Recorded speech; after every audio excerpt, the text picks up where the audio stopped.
Hello student, আশা করি তোমরা সবাই ভালো আছো। লেসনের টেকের পক্ষ থেকে পরিবেশ রসায়নের 1 নম্বর লেকচারে তোমাদের সবাইকে স্বাগতম জানাচ্ছি।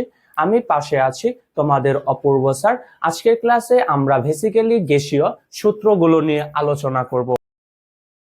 হ্যাঁ, আমরা জানি গ্যাসের চলরাশি হচ্ছে 4টি। আমরা জানি যে গ্যাসের চলরাশি কয়টি? 4টি। ভি, এন, পি, টি।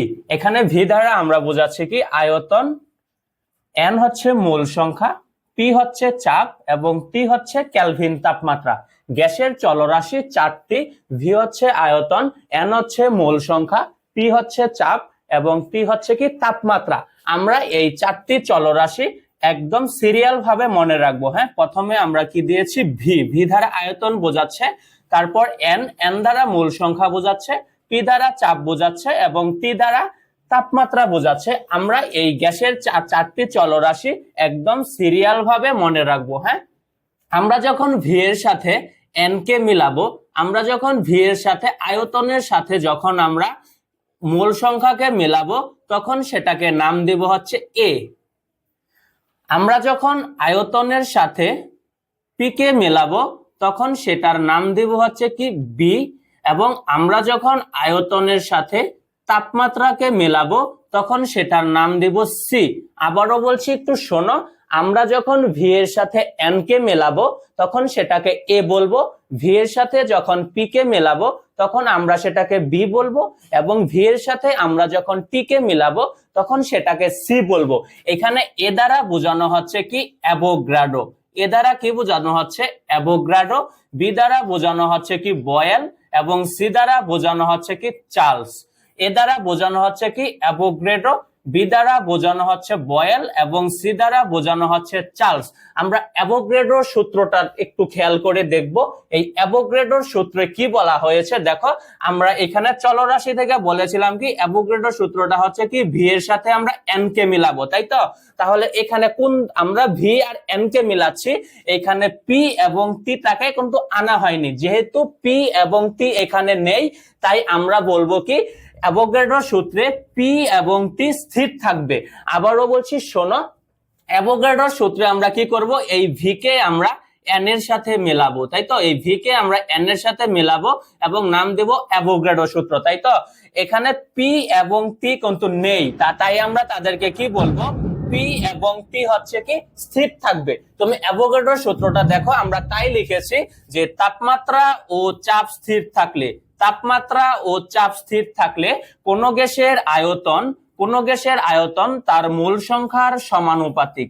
আবারও একটু খেয়াল করে দেখো, আমরা বলেছি কি তাপমাত্রা ও চাপ স্থির থাকলে কোন গ্যাসের আয়তন তার মূল সংখ্যার সমানুপাতিক। দেখো এইখানে আমরা এই কথাটাই বলে এসেছে যে ভি এর সাথে যখন আমরা এন কে মেলাবো, তখন নাম দেব কি এ। এ দ্বারা বোঝানো হচ্ছে কি অ্যাভোগাড্রো। হ্যাঁ, এখানে পি এবং টি নেই, তাই আমরা বলবো কি তাপমাত্রা এবং চাপ স্থির থাকবে। অ্যাভোগাড্রো এই কথাটি বলেছে যে তাপমাত্রা ও চাপ স্থির থাকলে কোন গ্যাসের আয়তন তার মূল সংখ্যার সমানুপাতিক। মানে কি তাপমাত্রা এবং কি চাপ স্থির থাকলে কোন গ্যাসের আয়তন তার মূল সংখ্যার সমানুপাতিক। এটা হচ্ছে কি অ্যাভোগাড্রোর সূত্র। হ্যাঁ, দেখো এখানে আমরা সমানুপাতিকটা তুলে দেব। এই সমানুপাতিকটা তুলে দিয়ে আমরা কি নিয়ে আসবো? একটা ধ্রুবক নিয়ে আসবো, একটা কে নিয়ে আসবো, তাই তো?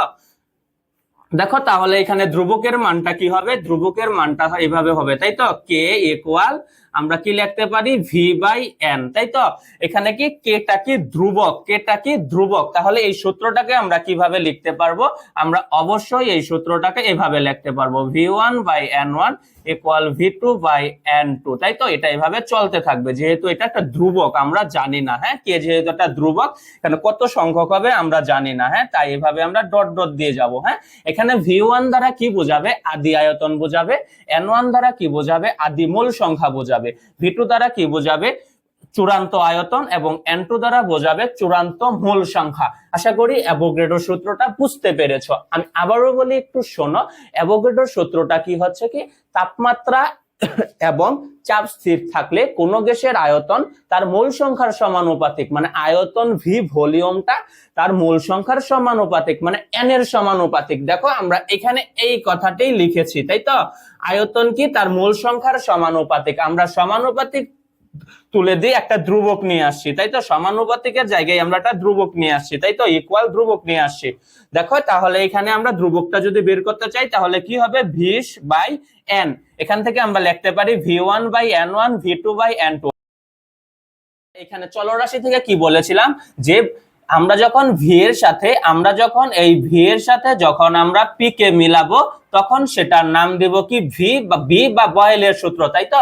কিন্তু এখানে একটু মনে রাখতে হবে, আমরা যেমন অ্যাভোগাড্রো সূত্রে পড়ে এসেছিলাম যে আয়তন তার মোল সংখ্যার সমানুপাতিক, কিন্তু এখানে আয়তনটা এই বয়েলের সূত্রে আয়তনটা হবে তার চাপের ব্যস্তানুপাতিক হয়ে যাবে। হ্যাঁ, বয়েলের সূত্রে কি হবে, আয়তনটা কি হবে, আয়তন হবে কি চাপের ব্যস্তানুপাতিক, এখানে সমানুপাতিক বলা যাবে না। হ্যাঁ, দেখো আমরা যখন ভি এর সাথে যখন পি কে মিলিয়েছিলাম এখানে কিন্তু টি ছিল না, তাই তো? ভি আর পি নিয়ে আমরা যখন কাজ করেছি টিটা স্থির ছিল না, তাই আমরা বলতে পারবো টি হচ্ছে স্থির। এখানে এনও ছিল না, আমরা এন কে আর কাউন্ট করব না। হ্যাঁ, আমরা শুধু ভি আর পি কে মিলাচ্ছি, এখানে টি নেই, তাই আমরা বলবো কি টি হচ্ছে এখানে স্থির।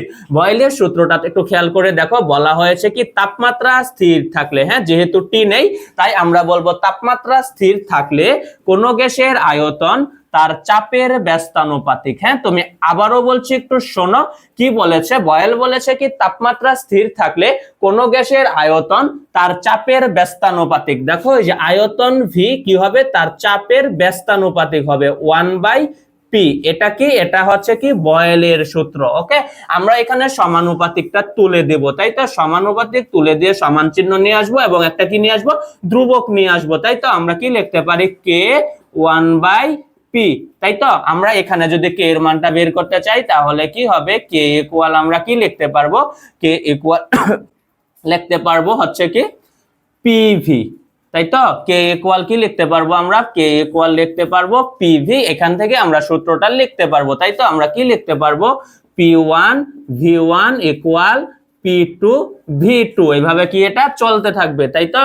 এটা হচ্ছে কার সূত্র, এটা হচ্ছে কি বয়েলের সূত্র। হ্যাঁ, আমি আবারও বলছি একটু শোনো, বয়েলের সূত্রটা কি, এখানে বলা হয়েছে তাপমাত্রা স্থির থাকলে কোন গ্যাসের আয়তন তার চাপের ব্যস্তানুপাতিক, তাই তো? মানে আয়তন ভলিউম হবে কি 1/পি, চাপের ব্যস্তানুপাতিক হবে, তাই তো? দেখো এইখানে আমরা সমানুপাতিক তুলে দিয়ে একটা ইকুয়াল ধ্রুবক চিহ্ন নিয়ে এসেছি, তাই তো? একটা ধ্রুবক নিয়ে এসেছে, এখান থেকে আমরা ধ্রুবকের মানটা যদি বের করতে চাই তাহলে কি হবে, কে ইকুয়াল পিবি হবে। এখান থেকে আমরা সূত্রটা লিখতে পারি পি1 ভি1 ইকুয়াল পি2 ভি2।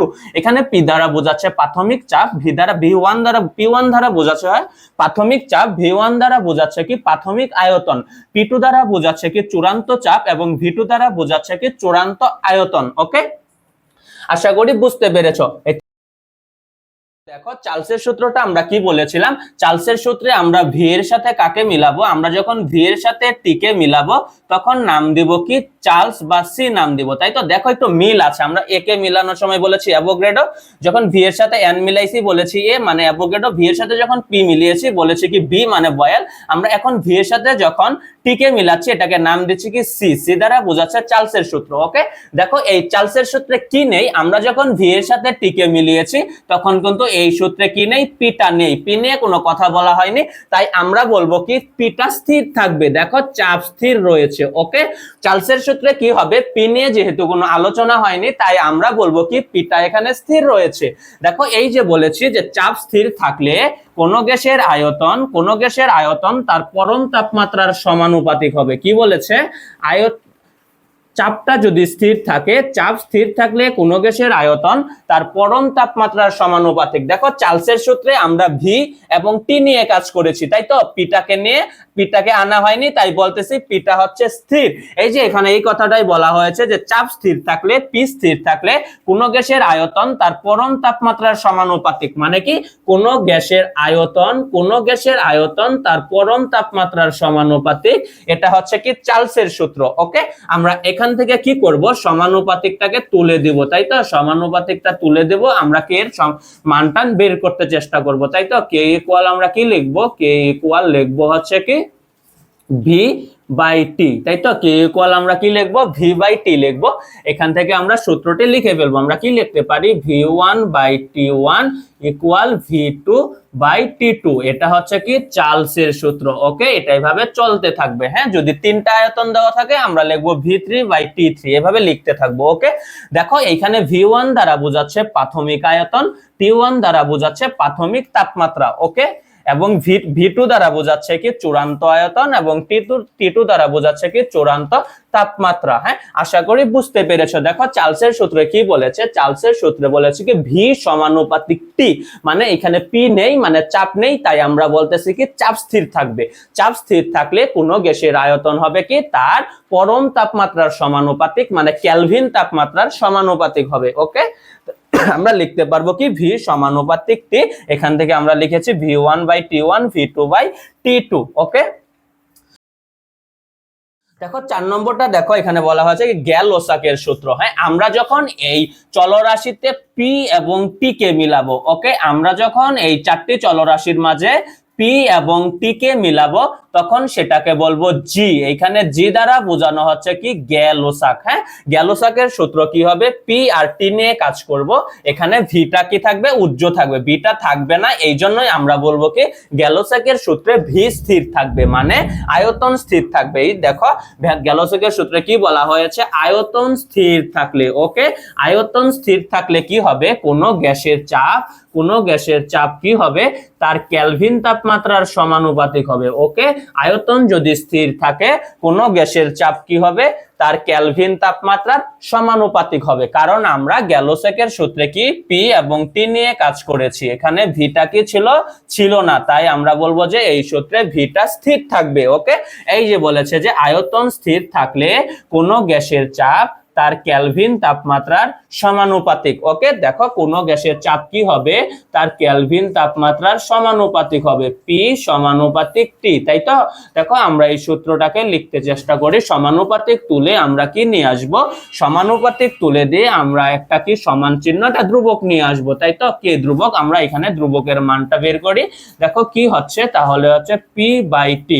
এখান থেকে তুমি সূত্রটা লিখতে পারবে কি P one by T one equal P two by T two. এটা এভাবে চলতে থাকবে। ওকে, এটা হচ্ছে কি গ্যালোসাকের সূত্র। গ্যালোসাকের সূত্রটা কি P one by T one, P two by T two. এখানে পি ওয়ান দ্বারা বোঝাচ্ছে কি প্রাথমিক চাপ, পি ওয়ান দ্বারা বোঝাচ্ছে কি প্রাথমিক তাপমাত্রা, পি টু দ্বারা বোঝাচ্ছে কি চূড়ান্ত চাপ, এবং টি টু দ্বারা বোঝাচ্ছে কি চূড়ান্ত তাপমাত্রা। হ্যাঁ, গ্যালোসাকের সূত্রে কি বলেছে, গ্যালোসাকের সূত্রে বলেছে যে কি আয়তন স্থির থাকলে, মানে ভলিউমটা স্থির থাকবে, তাহলে কি হবে, কোন গ্যাসের চাপ হবে কি তার পরম তাপমাত্রা বা তার কেলভিন তাপমাত্রার সমানুপাতিক। ওকে, আশা করি বুঝতে পেরেছো। হ্যাঁ, তুমি এইখানে গ্যাসের চারটা চলরাশি আছে, আবার একটু খেয়াল করে দেখো। হ্যাঁ, ভি এন পি টি, আমরা যখন ভি এর সাথে এন কে মিলিয়েছিলাম বলেছিলাম এটাকে এ, মানে ছিল নাকি পি এবং টি ছিল না, তাই তো? তাই আমরা অ্যাভোগাড্রোর সূত্রে বলেছিলাম যে চাপ এবং তাপমাত্রা স্থির থাকলে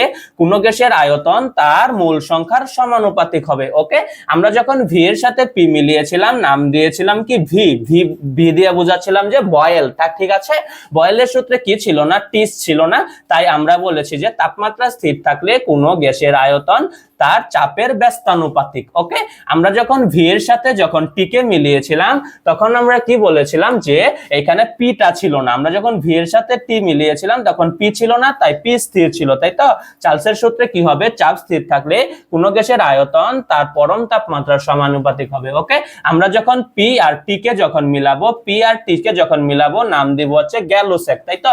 ভি এখানে স্থির থাকবে কারণ ভি ছিল না, তাই আমরা গ্যালোসাকের সূত্রে কি বলবো, চাপ স্থির থাকলে কোনো গ্যাসের তাপমাত্রা, চাপ স্থির থাকলে কোনো গ্যাসের আয়তন স্থির থাকলে কোনো গ্যাসের চাপ তার কি হবে, পরম তাপমাত্রা বা তার কেলভিন তাপমাত্রার সমানুপাতিক। হ্যাঁ, তুমি একটা জিনিস মনে রাখতে পারো, যেখানে সমানুপাতিক পাবো, হ্যাঁ, যেই সূত্রগুলোতে আমরা সমানুপাতিক পাবো সেই সূত্রগুলো আমরা কিভাবে লিখবো, সেই সূত্রগুলো আমরা ভাগ আকারে লিখবো। দেখো এখানে অ্যাভোগাড্রোর সূত্রে কি বলা হয়েছে যে আয়তনটা কি তার মূল সংখ্যার সমানুপাতিক, তাই তো আয়তন কি তার মূল সংখ্যার সমানুপাতিক। তাই আমরা সূত্রটা কিভাবে লিখেছি, ভাগ আকারে লিখেছি, বুঝতে পেরেছ।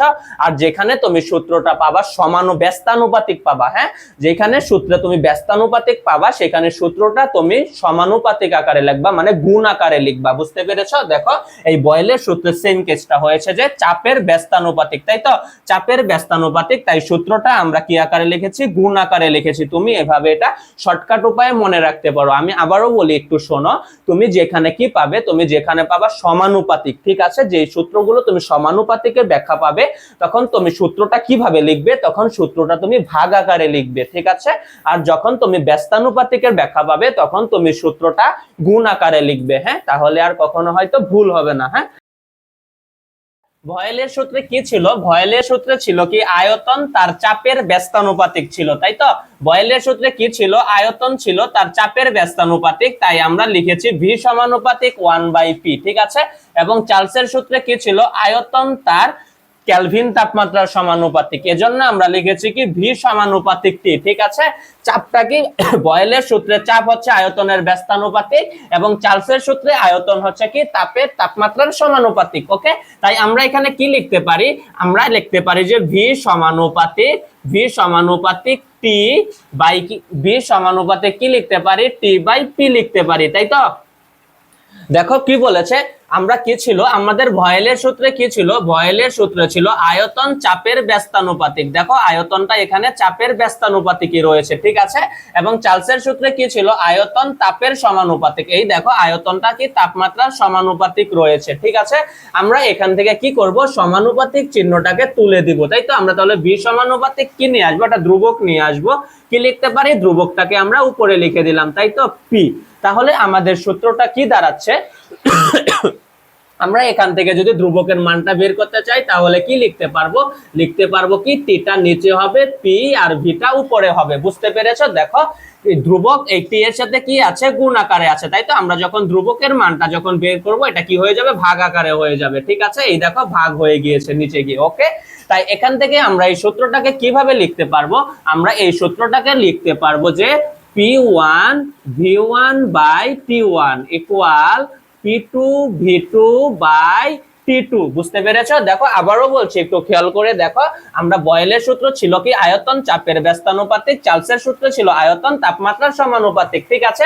আমরা এখান থেকে কি লিখেছি, ভিটাকে কমন নিয়েছি, ঠিক আছে। এই যে চাপটা কি ছিল, ব্যস্তানুপাতিক ছিল এবং তাপমাত্রাটা সমানুপাতিক ছিল, এই যে তাপমাত্রা সমানুপাতিক দিয়েছি, ঠিক আছে। আমরা এই সমানুপাতিকের জায়গায় কি করেছি, সমান চিহ্ন এবং এটা ধ্রুবক নিয়ে আসি তুলে দিয়ে, তাই না। তাহলে দেখো আমরা এই ধ্রুবকের মানটা যদি বের করতে চাই তাহলে কি হবে, কি কে ইকুয়াল এই টিটা কি ছিল, গুণ আকারে ছিল, তাই এখানে এসে ভাগ আকারে হয়ে যাবে, ঠিক আছে।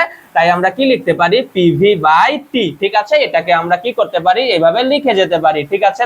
ঠিক আছে, দেখো তাহলে বয়েল এবং চার্লসের সমন্বয় সূত্রটা কি হলো, P1 by P1 V1 by T1 P2 V2 by T2। এখানে 1 দ্বারা কি, 1 গুলো দ্বারা বোঝাচ্ছে হচ্ছে প্রাথমিক এবং 2 দ্বারা বোঝাচ্ছে হচ্ছে চূড়ান্ত, এখানে আরো থাকতে পারে, ঠিক আছে।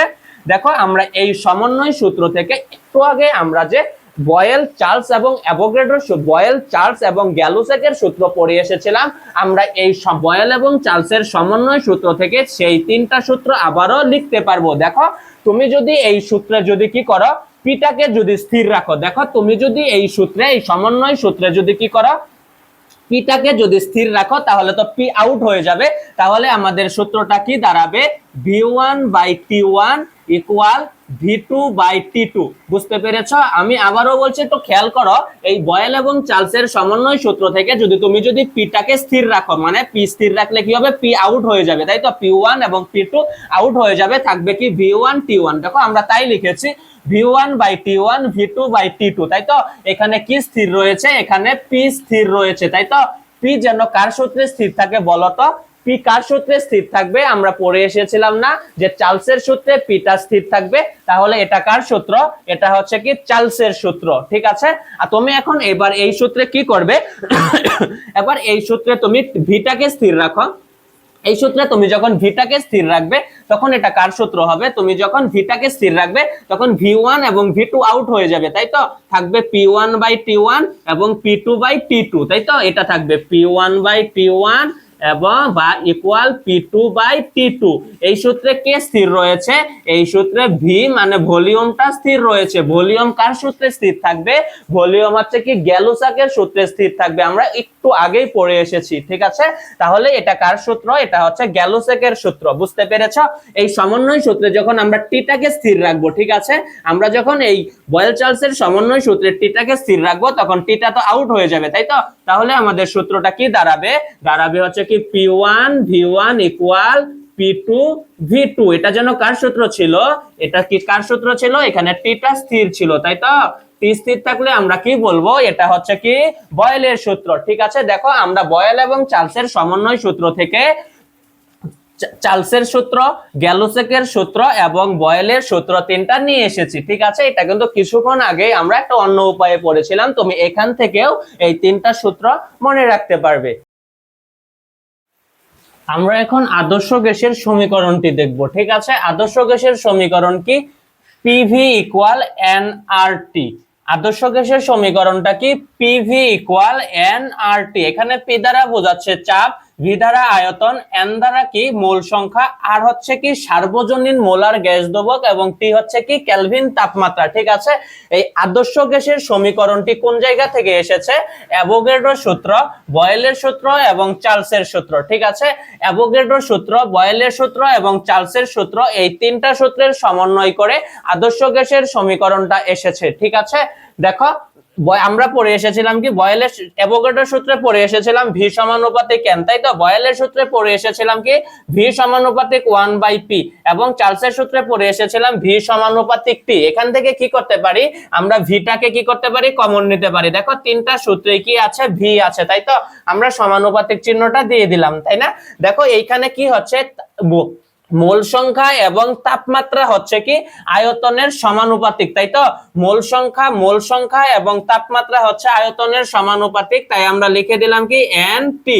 আর চাপ হচ্ছে ব্যস্তানুপাতিক, তাই চাপটাকে আমরা ভাগ আকারে লিখলাম, তাই তো? 1/p, ঠিক আছে? আশা করি বুঝতে পেরেছো। আরেকটু খেয়াল করে তুমি দেখো, দেখো কি হয়েছে এখানে? তিনটা সূত্রেই অ্যাভোগাড্রোর সূত্র, বয়েলের সূত্র এবং চার্লসের সূত্র, এই তিনটা সূত্রেই কি আছে? ভি আছে, তাই তো? এই জন্য আমরা ভিটাকে কমন নিয়ে নিয়েছি, ঠিক আছে?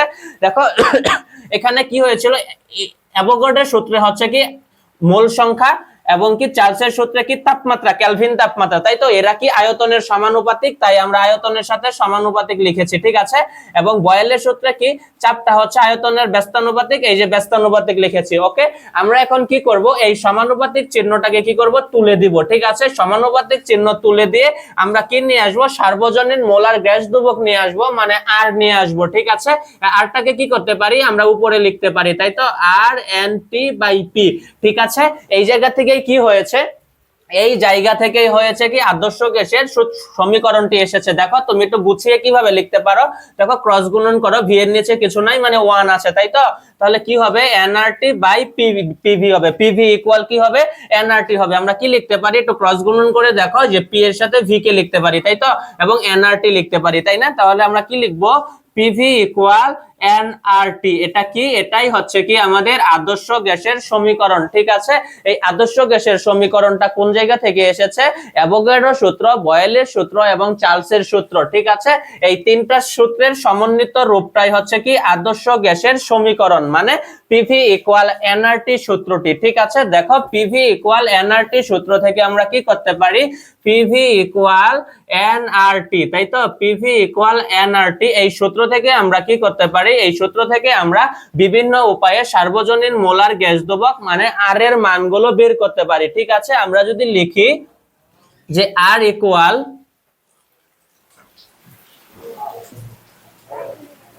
আদর্শ গ্যাসের সমীকরণ থেকে আমরা বিভিন্ন উপায়ে বা বিভিন্ন এককে আর এর মানটা বের করতে পারবো, ঠিক আছে? দেখো আর ইকুয়াল আমরা কি লিখতে পারি? আর ইকুয়াল লিখতে পারি পিভি বাই এনটি, তাই তো? পি হচ্ছে কি প্রেসার, ভি ভলিউম, এন মোল সংখ্যা এবং টি হচ্ছে কি তাপমাত্রা, তাই তো? দেখো এখানে পি দ্বারা কি বোঝাচ্ছে? চাপ বোঝাচ্ছে। চাপ ইকুয়াল আমরা কি জানি? আমরা চাপের সূত্রটি কি জানি? চাপ হচ্ছে কি একক ক্ষেত্রফলে প্রযুক্ত বল, তাই তো? একক ক্ষেত্রফলে প্রযুক্ত বলকে বলা হয় চাপ। হ্যাঁ, আমরা এটি সূত্র জানি, তাই তো? একক ক্ষেত্রফলে প্রযুক্ত বলটাকে কি বলা হয়? চাপ বলা হয়, তাই না? বল বাই ক্ষেত্রফল, একক ক্ষেত্রফলে প্রযুক্ত বলকে চাপ বলা হয়। ঠিক আছে, আমরা এইখানে চাপের জায়গায় এটাই লিখবো। চাপের জায়গায় আমরা কি লিখবো? চাপের জায়গায় লিখবো হচ্ছে বল বাই ক্ষেত্রফল। দেখো আমরা তাই লিখছি, বল বাই ক্ষেত্রফল ইনটু কি, ইনটু হচ্ছে কি ভি এর জায়গায় কি লিখবো আমরা? ভি এর জায়গায় লিখবো হচ্ছে কি আয়তন। এন এর জায়গায় কি লিখবো? এন হচ্ছে কি মোল সংখ্যা এবং টি হচ্ছে কি কেলভিন তাপমাত্রা। টি হচ্ছে কি কেলভিন তাপমাত্রা। দেখো বল বল বাই ক্ষেত্রফল, তাই তো? চাপের জায়গায় আমরা কি লিখেছি? চাপের জায়গায় আমরা লিখেছি হচ্ছে কি বল বাই ক্ষেত্রফল। ঠিক আছে, ক্ষেত্রফল মানে কি বোঝায়? ক্ষেত্রফল হচ্ছে কি দৈর্ঘ্য ইনটু প্রস্থ, তাই তো? বা আমরা বলতে পারি দৈর্ঘ্য স্কয়ার। এবং এখানে আয়তন আছে, আয়তন আমরা কি জানি? আয়তন হচ্ছে কি দৈর্ঘ্য, প্রস্থ এবং উচ্চতা। মানে আমরা বলতে পারি তিনটা দৈর্ঘ্য বলতে পারবো, তাই তো? দৈর্ঘ্য কিউব বলতে পারবো আমরা। আয়তনকে কি বলতে পারবো? আয়তনকে দৈর্ঘ্য কিউব বলতে পারবো। এবং ক্ষেত্রফল দৈর্ঘ্য প্রস্থ মানে বলতে পারবো দৈর্ঘ্য স্কয়ার। ঠিক আছে, দেখো আমরা তাই লিখছি বল। আর আমরা ক্ষেত্রফলের জায়গায় কি লিখবো? ক্ষেত্রফলের জায়গায় লিখবো হচ্ছে কি দৈর্ঘ্য স্কয়ার। ঠিক আছে, এবং আয়তনের জায়গায় আমরা কি লিখবো? আয়তনের জায়গায় লিখবো দৈর্ঘ্য কিউব। কেন লিখেছি? আয়তন হচ্ছে কি দৈর্ঘ্য, প্রস্থ এবং উচ্চতা, এই তিনটার গুণফল, তাই আমরা লিখতে পারবো কি দৈর্ঘ্য কিউব। ঠিক আছে, মানে এখানে দৈর্ঘ্য, প্রস্থ, উচ্চতা তিনটাই রয়েছে। ঠিক আছে, আমরা মূল সংখ্যার জায়গায় মূল সংখ্যাই রাখবো এবং কেলভিন তাপমাত্রা, তাই তো?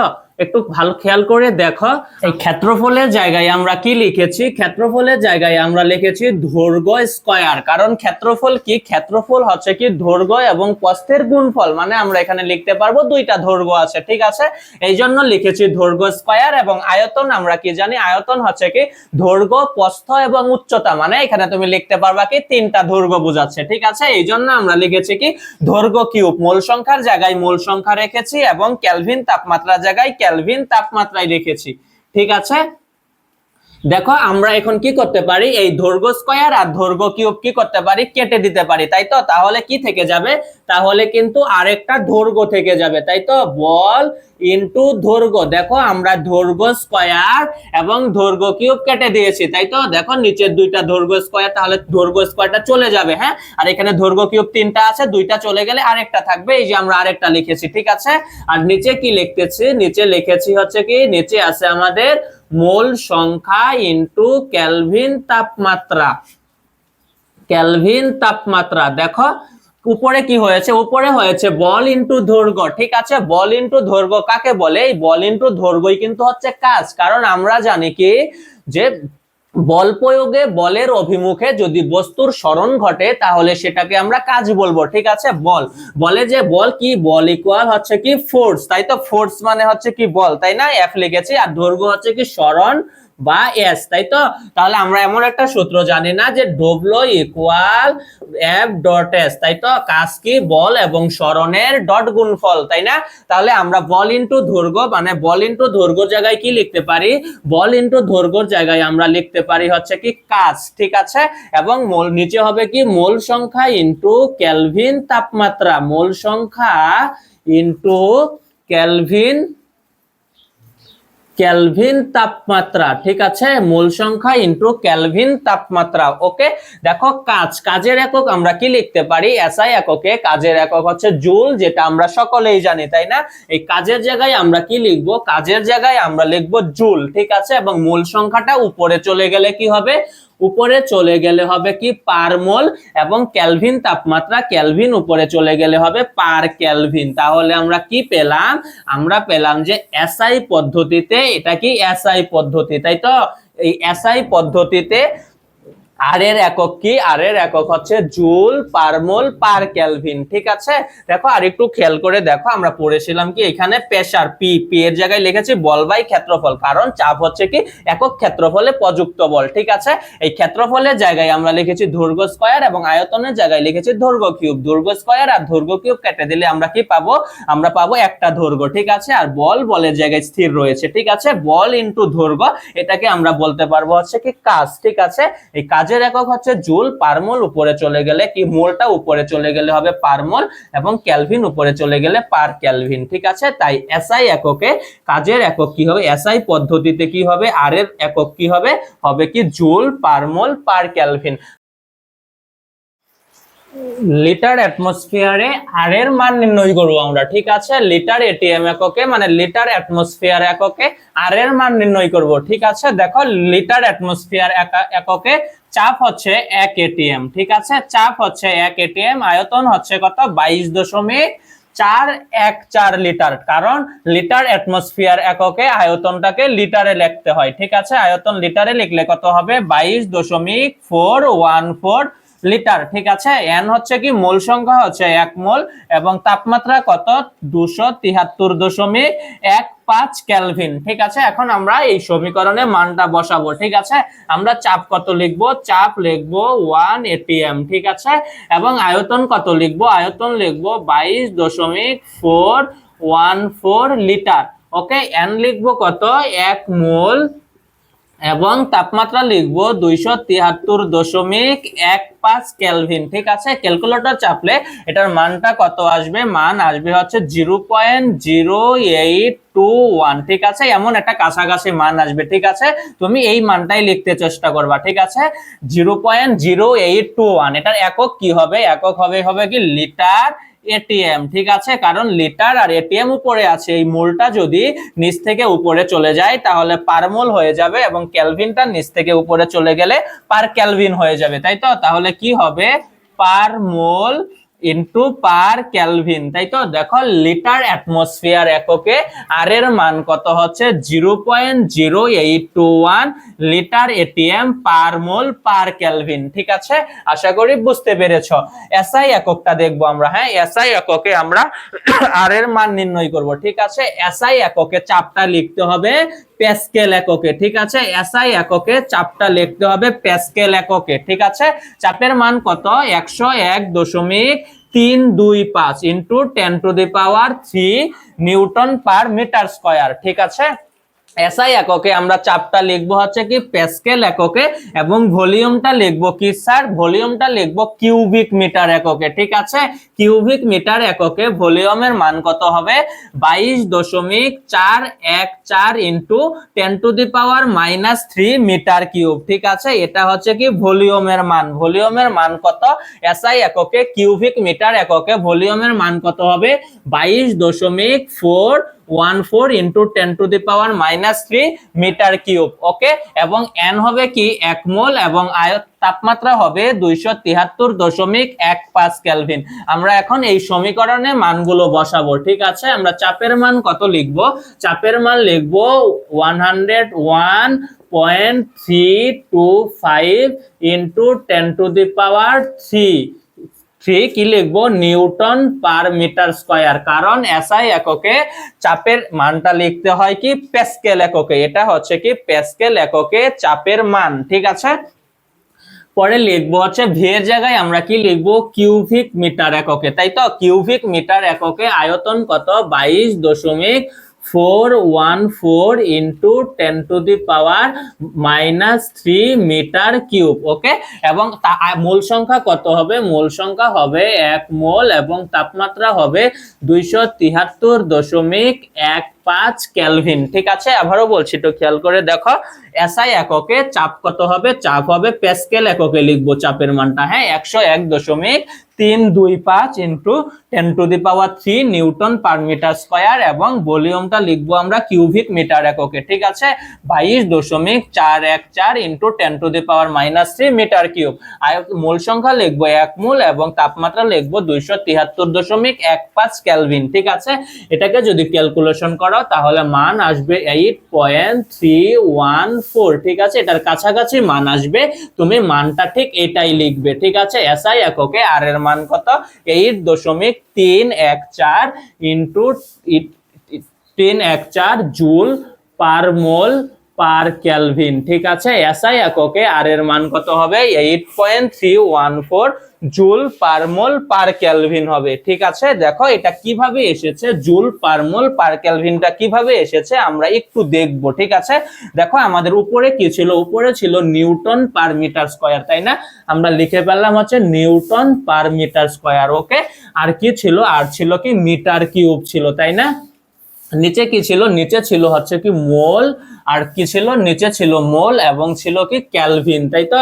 দেখো এই নিউটন পার মিটার স্কয়ার ছিল, তাই তো? এবং শুধু মিটার কিউব ছিল। দেখো এই নিউটনের জায়গায় থেকে যাক, এখানে মিটার আছে কয়টা? মাইনাসের আছে দুইটা এবং প্লাসের আছে তিনটা, তাই আমরা কি লিখতে পারি? আরো প্লাসের একটা লিখতে পারি, তাই না? এই দেখো এন ডট এম, তাই তো? এটা দ্বারা কি বোঝাচ্ছে? এটা দ্বারা কাজ বোঝাচ্ছে না? আমরা পড়ে এসেছিলাম যে এসআই এককে কাজের একক হচ্ছে জুল। দেখো এই কাজটা কি? কাজ হচ্ছে কি W equal F F dot S, তাই না? এই দেখো এফটা কি? এফ হচ্ছে বল, বলের একক আমরা কি জানি? বলের একক হচ্ছে নিউটন এবং এস দ্বারা বোঝাচ্ছে সরণ, সরণের একক হচ্ছে মিটার। তাই আমরা নিউটন মিটারের জায়গায় কি লিখতে পারবো? নিউটন মিটারের জায়গায় লিখতে পারবো হচ্ছে জুল। ঠিক আছে, নিউটন মিটারের জায়গায় আমরা জুল লিখবো, কারণ আমরা জানি এসআই এককে কাজের একক হচ্ছে জুল। ঠিক আছে, এবং নিচে কি হয়? নিচে থাকবে মোল ইনটু কেলভিন। এই মোল ইনটু কেলভিনটা উপরে চলে গেলেই পার মোল পার কেলভিন হয়ে যাবে। হ্যাঁ, তাহলে এসআই এককে আর এর মান কত হবে? আর এর মান হবে 8.314 জুল পার মোল পার কেলভিন। সিজিএস এককে আর এর মানটা নির্ণয় করা শিখবো। ঠিক আছে, সিজিএস এককে আর এর মান নির্ণয় করার সময় আমরা চাপটাকে কি লিখবো? ডাইন পার বর্গ সেন্টিমিটার স্কয়ার। ঠিক আছে, আমরা সিজিএস এককে যখন আর এর মান নির্ণয় করব তখন আমরা চাপের মান কোন এককে লিখব? তখন আমরা চাপের মান লিখব ডাইন পার বর্গ সেন্টিমিটার এককে। ঠিক আছে, সিজিএস এককে চাপের মান নির্ণয় করার সময় আমরা কি করব? চাপের এককটা কি লিখব? ডাইন পার বর্গ সেন্টিমিটার। ঠিক আছে, দেখো এই চাপ কি হবে? এইচ রো জি, মানে কি উচ্চতা, ঘনমাত্রা এবং অভিকর্ষজ ত্বরণ, এই তিনটার হবে গুণফল। ঠিক আছে, সিজিএস কি সেন্ট্রিগ্রাম এককে লিখবো আমরা, তাই তো? দেখো এইচ কত হবে? এইচ হচ্ছে 76, ঘনত্ব হচ্ছে কি কত? 13.6 এবং অভিকর্ষজ ত্বরণ হচ্ছে কত? 981। কারণ আমরা কি এককে লিখেছি? আমরা গ্রাম এককে লিখেছি, তাই তো?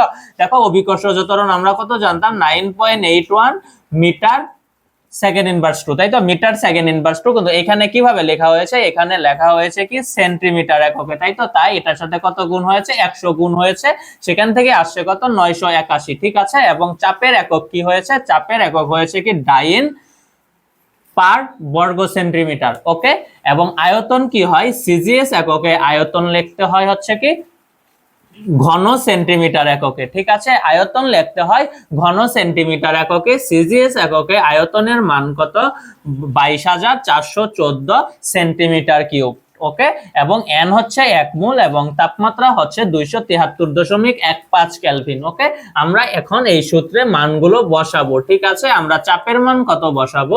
চাপের মান বসাবো 76 ইন্টু 13.6 ইন্টু 981। ঠিক আছে, আমরা একক কি লিখবো? আমরা একক লিখবো হচ্ছে কি ডাইন পার সেন্টিমিটার স্কয়ার। ঠিক আছে, ডাইন পার সেন্টিমিটার স্কয়ার। ওকে, আমরা আয়তন কত লিখবো? আয়তনটা আমরা কি করব? ঘন সেন্টিমিটার এককে লিখবো, তাই তো? ঘন সেন্টিমিটার এককে লিখবো 22,414 সেন্টিমিটার কিউব।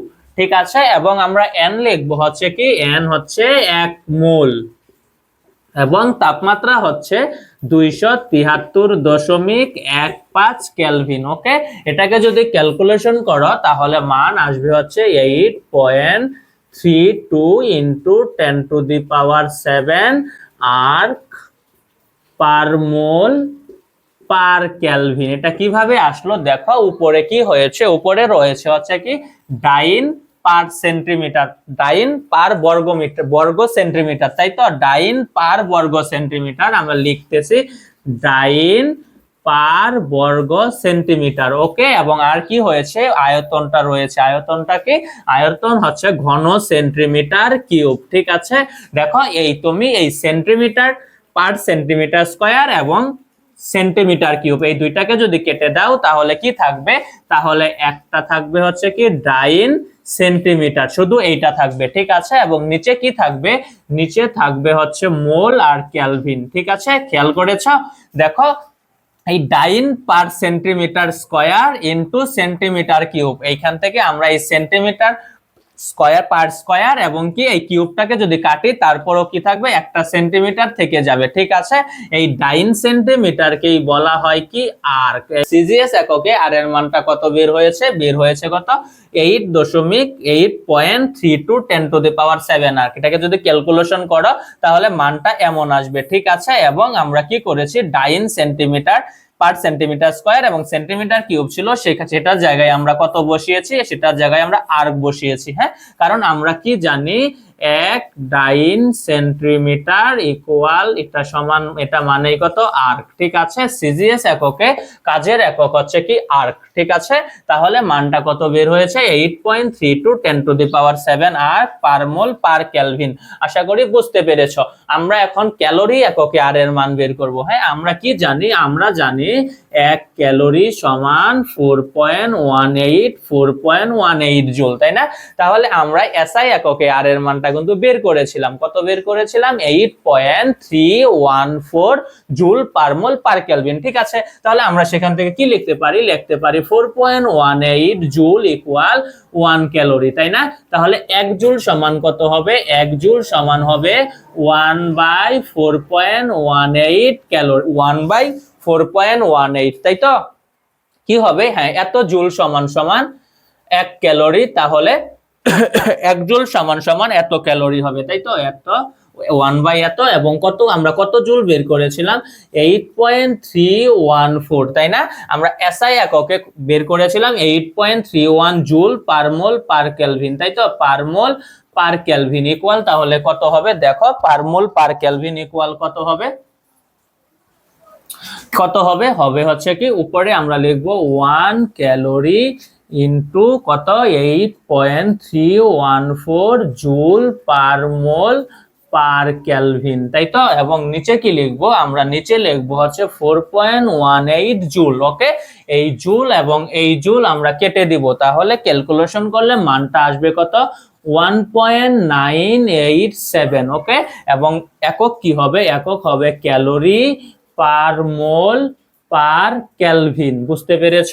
এই ক্যালোরি এককে আর এর মান কত, ক্যালোরি এককে আর এর মান হচ্ছে কত, 1.987 ক্যালোরি পার মোল পার কেলভিন। আশা করি বুঝতে পেরেছ। ইঞ্জিনিয়ারিং এককে আর এর মানটা একটু খেয়াল করো, ঠিক আছে। দেখো চাপ কত লিখবো, চাপ হচ্ছে, চাপটাকে লিখবো আমরা পাউন্ড পার বর্গমিটার, পার পাউন্ড পার বর্গফিটে লিখবো, ঠিক আছে। ইঞ্জিনিয়ারিং এককে আমরা চাপটা লিখবো হচ্ছে কি পাউন্ড পার বর্গফিটে, ঠিক আছে। এবং আয়তনটা লিখবো কি ঘনফিটে, ওকে। এন হচ্ছে 1 মোল এবং তাপমাত্রা হচ্ছে 273.15 কেলভিন, ঠিক আছে। চাপের মান কত, 14.7 ইনটু 144, ঠিক আছে। এখানে আমরা লিখেছি আইএলভি দ্বারা বোঝাচ্ছে লিব্রা, লিব্রা অর্থ হচ্ছে পাউন্ড, ঠিক আছে। লিখেছি আমরা এলভি পার ফিট স্কয়ার, তাই তো, পার ফিট স্কয়ার। এবং লিখেছি ভি এর মান লিখেছি 359 ফিট কিউব, ওকে। এন লিখেছি 1 মোল এবং তাপমাত্রা লিখেছি 273.15 কেলভিন, ওকে। এটাকে যদি আমরা ক্যালকুলেশন করি তাহলে মানটা কত আসবে, 2783.63 লিব্রা ফিট পার মোল পার কেলভিন। এটা কিভাবে হয়েছে একটু দেখো, উপরে কি ছিল, উপরে ছিল পার ফিট ছিল, ফিট স্কয়ার ছিল, পার ফিট স্কয়ার, তাই তো। এবং কি ছিল, ফিট কিউব ছিল, তাই না, ফিট কিউব ছিল। দেখো এখানে মাইনাসের 2টা এবং প্লাসের 3টা, তাহলে যদি কাটাকাটি করি তাহলে প্লাসের 1টা থাকবে, ঠিক আছে। আর লিব্রা, লিব্রার জায়গায় মানে পাউন্ড, পাউন্ডের জায়গায় থেকে যাবে। এই মোলটা যদি উপরে চলে যায় হবে কি পার মোল, এবং কেলভিন উপরে চলে গেলে পার কেলভিন হবে, হ্যাঁ। তাহলে ইঞ্জিনিয়ারিং এককে আর এর মান কত হয়েছে, 2783.63, হ্যাঁ, ফুট পাউন্ডাল পার মোল পার কেলভিন। আশা করি ইঞ্জিনিয়ারিং এককে আর এর মানটা একটু খেয়াল করো, ঠিক আছে। দেখো চাপ কত লিখবো, চাপ হচ্ছে, চাপটাকে লিখবো আমরা পাউন্ড পার বর্গমিটার, পার পাউন্ড পার বর্গফিটে লিখবো, ঠিক আছে। ইঞ্জিনিয়ারিং এককে আমরা চাপটা লিখবো হচ্ছে কি পাউন্ড পার বর্গ ফিটে, ঠিক আছে। এবং আয়তনটা লিখবো কি ঘন ফিটে। ওকে, এন হচ্ছে 1 মোল এবং তাপমাত্রা হচ্ছে 273.15 কেলভিন, ঠিক আছে। চাপের মান কত? 14.7 ইন্টু 144, ঠিক আছে। এখানে আমরা লিখেছি ILV দ্বারা বোঝাচ্ছে লিব্রা, লিব্রা অর্থ হচ্ছে পাউন্ড, ঠিক আছে। লিখেছি আমরা LV পার ফিট স্কয়ার, তাই তো, পার ফিট স্কয়ার। এবং লিখেছি ভি এর মান লিখেছি 359 ফিট কিউব। ওকে, এন লিখেছি 1 মোল এবং তাপমাত্রা লিখেছি 273.15 কেলভিন। ওকে, এটাকে যদি আমরা ক্যালকুলেশন করি তাহলে মানটা কত আসবে? 2783.63 লিব্রা ফিট পার মোল পার কেলভিন। এটা কিভাবে হয়েছে একটু দেখো। উপরে কি ছিল? উপরে ছিল পার ফিট, ছিল ফিট স্কয়ার, ছিল পার ফিট স্কয়ার, তাই তো। এবং কি ছিল? ফিট কিউব ছিল, তাই না? ফিট কিউব ছিল। দেখো এখানে মাইনাসের 2টা এবং প্লাসের 3টা, তাহলে যদি কাটাকাটি করি তাহলে প্লাসের 1টা থাকবে, ঠিক আছে। আর লিব্রা, লিব্রার জায়গায় মানে পাউন্ড, পাউন্ডের জায়গায় থেকে যাবে। এই মোলটা যদি উপরে চলে যায় হবে কি? পার মোল, এবং কেলভিন উপরে চলে গেলে পার কেলভিন হবে। হ্যাঁ, তাহলে ইঞ্জিনিয়ারিং এককে আর এর মান কত হয়েছে? 2783.63, হ্যাঁ, ফুট পাউন্ডাল পার মোল পার কেলভিন। আশা করি বুঝতে পেরেছ। আমরা এখন বোল্টজম্যান ধ্রুবক দেখব, ঠিক আছে। বোল্টজম্যান ধ্রুবক কাকে বলে? বোল্টজম্যান ধ্রুবক হচ্ছে কি গ্যাসের প্রতি অণু, গ্যাস ধ্রুবকের মান। বোল্টজম্যান ধ্রুবক কাকে বলে? গ্যাসের প্রতি অণু গ্যাস ধ্রুবকের মানকে বোল্টজম্যান ধ্রুবক বলে। আবারও বলছি শোনো, গ্যাসের প্রতি অণু গ্যাস ধ্রুবকের মানকে বলা হয় বোল্টজম্যান ধ্রুবক। বোল্টজম্যান ধ্রুবককে কে দ্বারা প্রকাশ করা হয়? ঠিক আছে, বলেছে কি গ্যাসের প্রতি অণু, প্রতি অণু গ্যাস কি মানে আমরা জানি অ্যাভোগাড্রো সংখ্যক অণু, তাই না, এন অফ এ। এবং কি গ্যাস ধ্রুবক কি আর, তাই আমরা লিখেছি আর বাই এন অফ এ। এটাকেই বলা হয় কি বোল্টজম্যান ধ্রুবক। আমরা লিটার এটিএম এ এবং এসআই এককে বোল্টজম্যান ধ্রুবকের মানটা নির্ণয় করা শিখবো, ঠিক আছে। দেখো বোল্টজম্যান ধ্রুবককে আমরা লিটার এটিএম এ আর এর মান কত জানি? লিটার এটিএম এককে আর এর মান জানি 0.0821, তাই তো। লিটার এটিএম পার মোল পার কেলভিন, ঠিক আছে। এবং অ্যাভোগাড্রো সংখ্যক অণু কত? মান কত? 6.023 ইন্টু 10⁻23, ঠিক আছে। মলিকিউল পার মোল। অ্যাভোগাড্রো সংখ্যক অণুর মান কত? 6.023 ইন্টু 10⁻23 মলিকিউল পার মোল, ঠিক আছে। এটাকে যদি আমরা ক্যালকুলেশন করি তাহলে আমাদের মানটা কত আসবে? মানটা আসবে 1.36 ইন্টু 10⁻⁻25। ওকে, একক কি হবে? দেখো এই পার মোল আর এই পার মোল আমরা কেটে দিতে পারি, তাই তো। তাহলে একক কি হবে? একক হবে litre ATM per kelvin per molecule, ঠিক আছে। একক কি হবে? একক হবে লিটার এটিএম পার কেলভিন, এবং এই মলিকিউল উপরে চলে গেলে হবে পার মলিকিউল, ঠিক আছে। Litre ATM per kelvin per molecule. Okay, Boltzmann ধ্রুবকের মান লিটার অ্যাটমসফিয়ার এককে কত হবে? 1.36 into 10⁻⁻25 litre ATM per kelvin per molecule. Okay, এবং এসআই এককে আমরা মানটা দেখব। ওকে, এসআই এককে মান কত হবে? আমরা এসআই এককে আর এর মান কত জানি? এসআই এককে আর এর মান জানি হচ্ছে কি 8.314 জুল পার মোল পার কেলভিন, তাই তো। এসআই এককে আমরা আর এর মান জানি কত? 8.314 জুল পার মোল পার কেলভিন। ওকে, আর অ্যাভোগাড্রো সংখ্যক অণুর মান কত? 6.023 ইন্টু 10⁻23 10⁻23 মলিকিউল পার মোল, মলিকিউল মলিকিউল পার মোল। এটা হচ্ছে কি অ্যাভোগাড্রো সংখ্যক অণুর মান, তাই তো। এটাকে যদি আমরা ক্যালকুলেশন করি তাহলে আমাদের মানটা কত আসবে? মান আসবে 1.38 ইন্টু 10⁻⁻23, ঠিক আছে।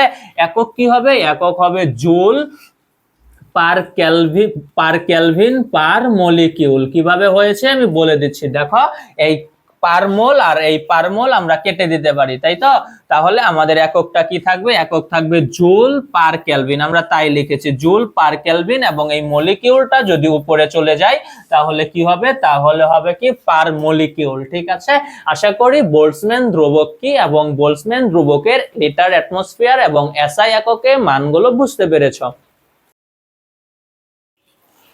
আমরা এবার আদর্শ গ্যাস সমীকরণ থেকে অণুর সংখ্যা, আণবিক ভর এবং ঘনত্ব নির্ণয় করা শিখবো। হ্যাঁ, আদর্শ গ্যাসের সমীকরণটা কি ছিল? PV equal nRT. ঠিক আছে, যেখানে এন এর পরিচয় কি ছিল? মোল সংখ্যা। ঠিক আছে, দেখো মোল সংখ্যা আমরা আরো 2-3টা ছোট ছোট সূত্র থেকে বের করতে পারবো।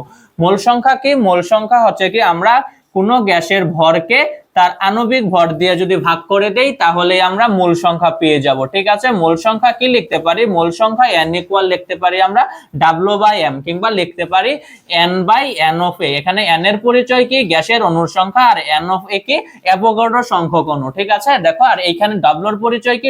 W পরিচয় হচ্ছে গ্যাসের ভর, এবং m হচ্ছে কি? আণবিক ভর, ওই গ্যাসের আণবিক ভর। ঠিক আছে, এবং v দ্বারা কি বোঝাচ্ছে? v দ্বারা বোঝাচ্ছে কি? ওই গ্যাসের আয়তন। আবার vm দ্বারা বোঝাচ্ছে কি? প্রমাণ আয়তন। ঠিক আছে, এসটিপি বা এসএটিপি তে আয়তন বোঝাচ্ছে। ঠিক আছে, দেখো আমরা এই সূত্রে কি করব? আমরা এই সূত্র থেকে অণুর সংখ্যা নির্ণয় করা শিখব। ঠিক আছে, দেখো অণুর সংখ্যা নির্ণয় করতে গেলে আমরা কি করব? আমরা লিখতে পারি পিভি ইকুয়াল n এর জায়গায় আমরা কি লিখব? n এর জায়গায় আমরা এটাকে নিয়ে আসব। ঠিক আছে, কি লিখব? n/n of a। ওকে, এবং কি লিখবো? RT, এটা উপরে লিখে দেই। ঠিক আছে, তাহলে সূত্রটা কি দাঁড়াবে? সূত্রটা দাঁড়াবে, আমরা যদি এখান থেকে অণুর সংখ্যাটা নির্ণয় করতে চাই তাহলে আমরা কি লিখবো? n equal PV into n of a by RT। আশা করি বুঝতে পেরেছো। ঠিক আছে, দেখো আদর্শ গ্যাসের সাথে অণুর সম্পর্কিত সূত্রটি হচ্ছে এইটা। ঠিক আছে, এখন দেখো আমরা কি বের করব? আণবিক ভর বের করব। ঠিক আছে, আমরা আণবিক ভর বের করব। তখন কি লিখব? লিখব যে পিভি ইকুয়াল n এর জায়গায় আমরা কি লিখব? n এর জায়গায় আমরা লিখব হচ্ছে কি W/m। ওকে, W/m, যেখানে W হচ্ছে কি গ্যাসের ভর এবং m হচ্ছে কি আণবিক ভর। ওকে, আর কি ছিল? আমাদের ছিল RT। ওকে, তাহলে আমরা এখান থেকে যদি আণবিক ভরের মানটা বের করতে চাই তাহলে কি লিখব? আণবিক ভর m ইকুয়াল আমরা কি লিখব? লিখব হচ্ছে কি WRT, আর নিচে লিখবো কি পিভি। ওকে, দেখো আদর্শ গ্যাসের সাথে আণবিক ভরের সম্পর্কিত সূত্রটি হচ্ছে কি m ইকুয়াল WRT/PV। হ্যাঁ, m এখানে যেখানে কি W হচ্ছে কি? W হচ্ছে গ্যাসের ভর, আর হচ্ছে সার্বজনীন মোলার গ্যাস ধ্রুবক, T হচ্ছে তাপমাত্রা, P হচ্ছে চাপ এবং V হচ্ছে আয়তন। আমরা এগুলো পড়ে এসেছি। ঠিক আছে, এবং ঘনত্ব ভিত্তিক আমরা একটা সূত্র শিখবো। গ্যাসের সমীকরণ থেকে আমরা ঘনত্বটা নির্ণয় করব। ঠিক আছে, আমরা কি জানি? আদর্শ গ্যাসের সমীকরণটা হচ্ছে কি পিভি ইকুয়াল nRT। ঠিক আছে, আমরা ঘনত্ব ইকুয়াল কি জানি? ঘনত্ব ডি ইকুয়াল আমরা জানি কি ভর কোন গ্যাসের ভর বাই আয়তন। ঠিক আছে, ভর হচ্ছে কি W এবং আয়তন হচ্ছে কি V, তাই তো? দেখো আমরা এই সূত্রে কি করতে পারি? এই সূত্রে আমরা লিখতে পারি কি? দেখো লিখলাম পিভি, আমরা n এর জায়গায় কি নিয়ে আসতে পারি?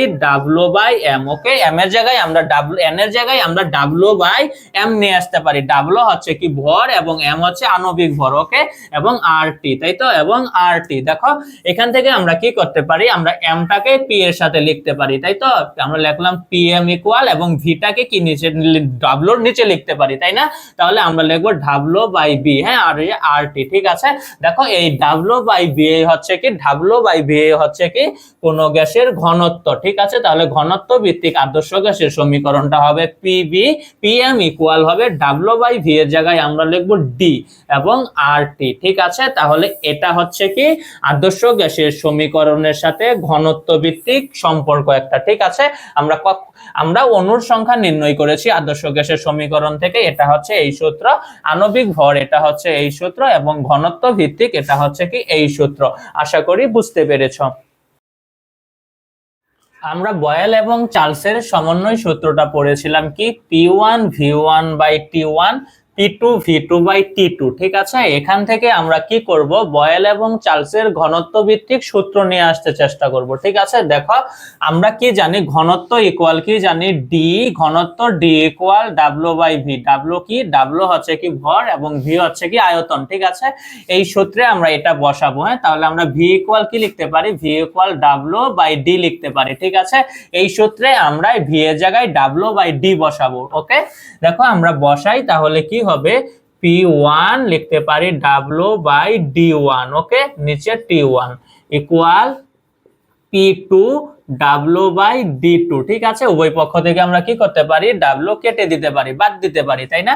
তাহলে আমাদের কি থাকবে, থাকবে হচ্ছে কি, উপরে থাকবে P1/D1, নিচে থাকবে কি T1। ঠিক আছে, এই সাইডে কি থাকবে, এই সাইডে থাকবে হচ্ছে কি, উপরে থাকবে P2/D2 বাই কি হবে, বাই লিখবো T2। বুঝতে পেরেছ? এখন আমরা যদি কি করি, আমরা এই টিটাকে উপরে নিব, তাই না? তাহলে আমরা কি লিখতে পারি, P1D1 ইন্টু 1/1 কারণ এটার নিচে 1 আছে, তাই তো, 1/T1। ওকে, আমরা এখানে কি লিখতে পারি, এখানে আমরা লিখতে পারি হচ্ছে কি, লিখতে পারি হচ্ছে P2D2 ইন্টু 1/T2।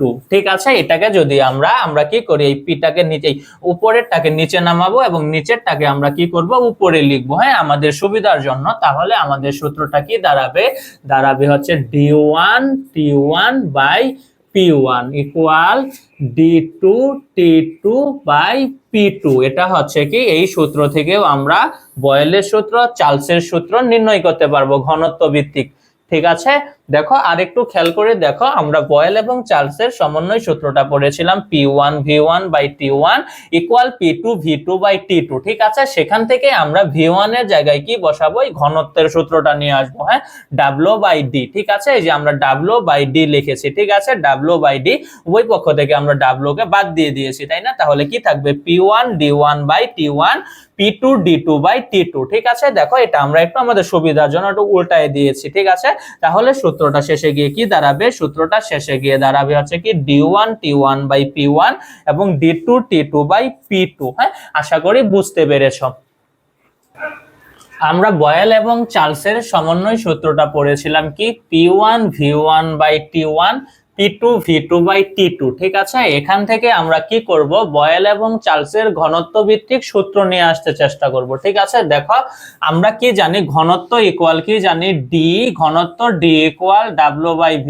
W কি, W হচ্ছে কি ভর এবং V হচ্ছে কি আয়তন। ঠিক আছে, এই সূত্রে আমরা এটা বসাবো। হ্যাঁ, তাহলে আমরা V ইকুয়াল কি লিখতে পারি, V ইকুয়াল W/D লিখতে পারি। ঠিক আছে, এই সূত্রে আমরা V এর জায়গায় W/D বসাবো। ওকে, দেখো আমরা বসাই, তাহলে কি হবে, P1 লিখতে পারি W/D1। ওকে, নিচে T1 ইকুয়াল P2 W/D2। ঠিক আছে, উভয় পক্ষ থেকে আমরা কি করতে পারি, W কেটে দিতে পারি, বাদ দিতে পারি, তাই না? তাহলে আমাদের কি থাকবে, থাকবে হচ্ছে কি, উপরে থাকবে P1/D1, নিচে থাকবে কি T1। ঠিক আছে, এই সাইডে কি থাকবে, এই সাইডে থাকবে হচ্ছে কি, উপরে থাকবে P2D2 বাই কি হবে, বাই লিখবো T2। বুঝতে পেরেছ? এখন আমরা যদি কি করি, আমরা এই টিটাকে উপরে নিব, তাই না? তাহলে আমরা কি লিখতে পারি, P1D1 ইন্টু 1/1 কারণ এটার নিচে 1 আছে, তাই তো, 1/T1। ওকে, আমরা এখানে কি লিখতে পারি, এখানে আমরা লিখতে পারি হচ্ছে কি, লিখতে পারি হচ্ছে P2D2 ইন্টু 1/T2। ঠিক আছে, এটাকে যদি আমরা কি করি, এই পিটাকে নিচে, উপরেরটাকে নিচে নামাবো এবং নিচেরটাকে আমরা কি করব, উপরে লিখবো, হ্যাঁ, আমাদের সুবিধার জন্য। তাহলে আমাদের সূত্রটা কি দাঁড়াবে, দাঁড়াবে হচ্ছে D1T1/P1 ইকুয়াল D2T2/P2। এটা হচ্ছে কি, এই সূত্র থেকেও আমরা বয়েলের সূত্র, চার্লসের সূত্র নির্ণয় করতে পারবো ঘনত্ব ভিত্তিক। ঠিক আছে, দেখো আরেকটু খেয়াল করে দেখো, আমরা বয়েল এবং চার্লসের সমন্বয় সূত্রটা পড়েছিলাম, P1V1/T1 ইকুয়াল P2V2/T2। ঠিক আছে, সেখান থেকে আমরা V1 এর জায়গায় কি বসাবো, এই ঘনত্বের সূত্রটা নিয়ে আসবো। হ্যাঁ, W/D। ঠিক আছে, এই যে আমরা W/D লিখেছি। ঠিক আছে, W/D, উভয় পক্ষ থেকে আমরা W কে বাদ দিয়ে দিয়েছি, তাই না? তাহলে কি থাকবে, P1D1/T1 P2D2/T2। ঠিক আছে, দেখো এটা আমরা একটু আমাদের সুবিধার জন্য একটু উল্টায় দিয়েছি। ঠিক আছে, তাহলে সূত্রটা শেষে গিয়ে কি দাঁড়াবে? সূত্রটা শেষে গিয়ে দাঁড়াবে হচ্ছে কি D1T1/P1 এবং D2T2/P2। হ্যাঁ, আশা করি বুঝতে পেরেছো। আজকের ক্লাসে আমরা যেই সূত্রগুলো পড়েছি আমরা এই সূত্রগুলো একটু দেখব। ঠিক আছে, আমরা কি পড়েছিলাম? আমরা অ্যাভোগাড্রো সূত্রটা পড়েছিলাম V1N1 = V2/N2। এটা কার সূত্র ছিল? এটা অ্যাভোগাড্রো সূত্র ছিল। ওকে, 2 নম্বর সূত্রটা কি? P1V1 = P2/V2। এটা কার সূত্র ছিল? এটা ছিল বয়েলের সূত্র। ঠিক আছে, দেখো 3 নম্বরটা কি? V1T1 = V2/T2। এটা কার সূত্র ছিল? এটা ছিল হচ্ছে কি চার্লসের সূত্র। ঠিক আছে, দেখো 4 নম্বর সূত্রটা P1T1 = P2/T2। এটা কার সূত্র ছিল? এটা ছিল গ্যালুসেকের সূত্র। ওকে, দেখো 5 নম্বর সূত্রটা কি? P1V1/T1 = P2V2/T2। এটা কার সূত্র ছিল? এটা ছিল বয়েল এবং চার্লসের সমন্বয় সূত্র। ঠিক আছে, এটা কি ছিল? বয়েল এবং চার্লসের সমন্বয় সূত্রটা ছিল। ওকে, দেখো 6 নম্বরটা দেখো D1T1/P1 = D2T2/P2। এটা কার সূত্র ছিল? এটা ছিল বয়েল চার্লসের ঘনত্ব ভিত্তিক একটা সূত্র ছিল। ঠিক আছে, দেখো 7 নম্বর সূত্রটা দেখো PV = nRT। এটা কার সমীকরণ ছিল? এটা ছিল আদর্শ গ্যাসের সমীকরণ। ঠিক আছে, এটা ছিল কি আদর্শ গ্যাস সমীকরণ। ওকে, দেখো এই আদর্শ গ্যাস সমীকরণ থেকে আমরা আণবিক ভরের যে সূত্রটা লিখেছিলাম সেটা কি ছিল? M = WRT/PV। ওকে, এবং আদর্শ গ্যাসের সমীকরণ থেকে আমরা কি করেছিলাম? অণুর সংখ্যা নির্ণয় করেছিলাম। ঠিক আছে, তখন আমাদের সূত্রটা কি হয়েছিল? N = PV × N/RT। ওকে, এবং আদর্শ গ্যাসের সমীকরণ থেকে আমরা ঘনত্ব ভিত্তিক একটা সূত্র লিখেছিলাম, সেটা ছিল কি PM = DRT। হ্যাঁ, এই 10টা সূত্র ভালোভাবে পড়বে। ঠিক আছে, আজকের ক্লাসটি এ পর্যন্তই। আশা করি তোমরা বুঝতে পেরেছো। ধন্যবাদ।